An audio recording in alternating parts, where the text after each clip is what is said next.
San Diego's COVID-19 vaccine trials get a boost of confidence. What the results of Pfizer's trial could mean for when the vaccine will be available. Students, staff, and faculty at UC San Diego test out a contact tracing app on their phones. How it works and how the university says it's working out so far.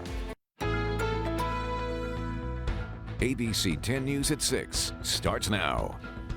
The fight against COVID-19 takes a major step forward. Today, Pfizer announced that early evidence shows the vaccine candidate that it's been using in trials is more than 90% effective. Good evening. I'm Kimberly Hunt. And I'm Steve Atkinson. Our ABC 10 News reporter Mimi Alcala explains why researchers say this could be great news for other vaccine trials. 90% is a game changer. Encouraging news from Pfizer CEO Monday. Early data showing Pfizer's COVID-19 vaccine is more than 90% effective in protecting trial participants.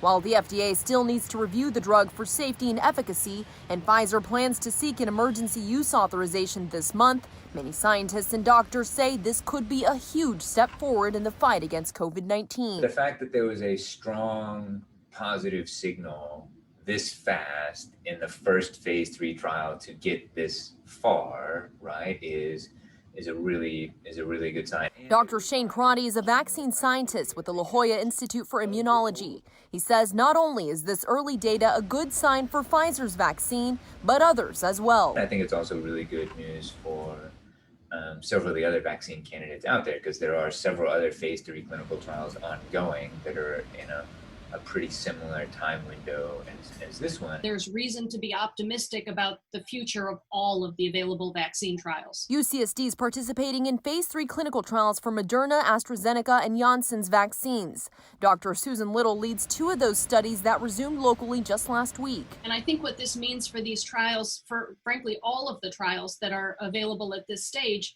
this is incredibly good news, because so far they all use the same approach to vaccine development. They are all targeting the same protein, the spike protein, on the coronavirus. Pfizer CEO says he hopes other vaccines will also be successful in order to meet the global demand. Based on current projections, Pfizer expects to produce 50 million vaccine doses globally in 2020 and up to 1.3 billion in 2021. Mimi Alcala, ABC 10 News. If Pfizer's vaccine is approved, it could be given to healthcare workers and high-risk populations in just months. We should learn more from the FDA here in the coming weeks. Pfizer CEO says he also expects the vaccine to be free of charge for all Americans. Tomorrow, we will know whether San Diego is moving back into the state's most restrictive reopening tier. A reminder, if that happens, businesses such as restaurants and gyms would have to all move all of their operations outside, while retail stores would have to cut their capacity to 25%.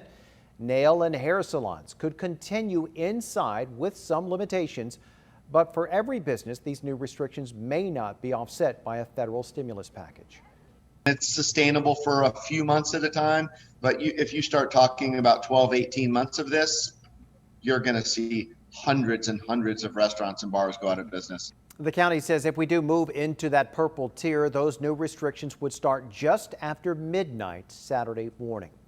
Today's local coronavirus numbers do suggest moving back a tier may be inevitable. Our 14-day rolling average for positive tests, it's been slowly creeping up the past week, now nearing 3.5%. The positive cases reported today are more than 400. That brings our local total to more than 60,500. The county did not report any more deaths over the weekend. That's common for a Monday. That total stands at 908. Across the campus at UC San Diego, students, faculty, and staff now have access to a program on their phones which could tell them if they've been exposed to COVID-19. Our partners at KPBS report the program, called the Google Apple Exposure Notification Express tool, uses Bluetooth to determine how closely 2 phones have been to one another, and that could give a more accurate read whether someone has been exposed to the virus.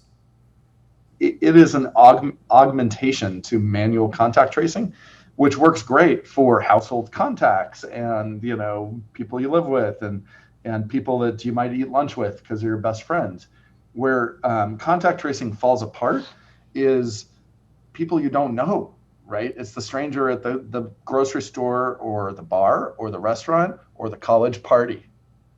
UC San Diego is just one of 2 places piloting this new app. No one is required to use it, and the university says it's taken steps to protect user privacy. So far, 12 people have reported a positive COVID test using the app. The race for San Diego mayor has officially come to an end just shy of a week after Election Day. Councilmember Barbara Bree officially conceded to Assemblymember Todd Gloria today. Our ABC 10 News anchor Lindsay Pena shows us the new developments and looks back at this contentious race. Our city faces many challenges because of COVID-19, and Mr. Gloria will have a tough job. That was San Diego Councilmember and mayoral candidate Barbara Bree Monday morning via Zoom. She told voters that one day earlier she'd called challenger Todd Gloria to congratulate him on winning the race. I know that he loves San Diego, the city where he was born. Shortly after, Todd Gloria released this written statement. Quote, I want to thank Councilmember Bree for her service to our city, and I wish her and her family well. It is time to put the campaign behind us and come together as San Diegans to resolve the many challenges we face. Voters have embraced my vision of creating a city that works for all of us. It's now time to turn that vision into reality. I am honored to be the next mayor of San Diego. Although the 2 candidates were both Democrats, the race was at times heated, with accusations surfacing from both sides. Bree saying Gloria's supporters were responsible for deceptive mailers and an attack ad showing the councilwoman appearing to doze off at a city meeting. Gloria's camp accusing Bree and others of inciting violence against him for his support of a state Senate bill that gave judges more discretion in some sex offender cases. It's about the threat of physical violence. And in this day and age, we just cannot stand for that. And I think particularly given that these threats are being motivated by thinly veiled homophobia. Bree condemned the threats, but said she was also facing threats because of attack ads. Bree also spoke out against the Union Tribune's endorsement of Gloria, saying it was sexist. Although the results of the election have yet to be certified and there are still votes left to count, as of now, Gloria leads Bree by more than 73,000 votes. Lindsay Pena, ABC 10 News. Bree's term on the San Diego City Council will end next month. She chose to run for mayor instead of seeking a second term representing District 1. As President Trump's team files another election lawsuit in Pennsylvania, today Attorney General Bill Barr announced a Justice Department probe to look into the president's claims of voter fraud. The president's team argues that Republican poll watchers weren't given the opportunity to observe ballots being counted in Philadelphia and other areas. Our relief that we're seeking at this point is to enjoin the Secretary of State from hurrying to certify the results before they were completely tabulated or canvassed so that we can obtain that meaningful review. State and county election officials, including the city commissioner of Philadelphia, maintain the claims of large-scale fraud and theft of the election are not substantiated. And joining us now to discuss these lawsuits and what the months leading up to the inauguration could look like is Craig Barkas, professor of business law at the University of San Diego. And Professor Barkas, today a group of Republican attorneys general urged the U.S. Supreme Court to take up a case that challenges a lower court ruling that extended Pennsylvania's deadline to receive those mail-in ballots. What is the likelihood that the Supreme Court will hear that case, or do you see another likely scenario where they may take a case? The case you're referring to is the one that the Supreme Court would most likely take, and here's what the facts are. Every state can decide its own rules. Obviously, there were going to be a lot of mail-in ballots, and some states decided to count the mail-in ballots as they arrived. The Pennsylvania legislature decided that would not be permitted. So we have a situation in Pennsylvania where ballots came in by election day, but there are also ballots that were submitted and postmarked prior to election day or the same as election day. And this issue went to the Pennsylvania state court system. The Pennsylvania Supreme Court said that any ballots that are postmarked up until election day but received within 3 days may be counted. The legislature in Pennsylvania said that should not be the case, and that's the ballots at issue. But here's the point. Right now, Joe Biden is up by about 45,000 votes in Pennsylvania, and that may increase. the ballots we're talking about right now that have arrived after Election Day but were postmarked prior to Election Day is around 12,000. So let's say those split 10,000 or 2,000 in favor of Biden.